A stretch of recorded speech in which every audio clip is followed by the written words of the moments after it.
اور دوسرا ہے اعتکاف سنت موقدہ علی الکفایہ، اور یہ 20 رمضان سے شروع ہوتا ہے اور نبی کریم صلی اللہ علیہ وسلم کی سنت میں سے۔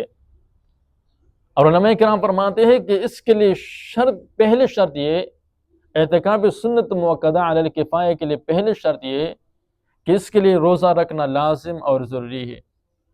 مثلا اگر کوئی بندہ یہ کہے کہ میں اعتکاف کرنا چاہتا ہوں لیکن کسی مسئلے کی وجہ سے، کسی بیماری کی وجہ سے وہ روزے رکھنے پر قادر نہیں ہے، تو اس بندے سے اعتکاف سنت موقدہ علی الکفایہ ادا نہیں ہوگا۔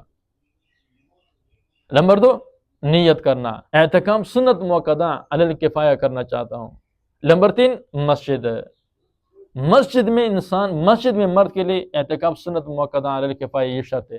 اگر کوئی بندہ یہ کہے کہ میں اعتکاف کرنا چاہتا ہوں لیکن بیٹھک میں یا گھر کے کسی کمرے میں یا باہر مسجد کے بغیر، تو وہ اعتکاف سنت موقدہ علی الکفایہ اس سے ادا نہیں ہوگا۔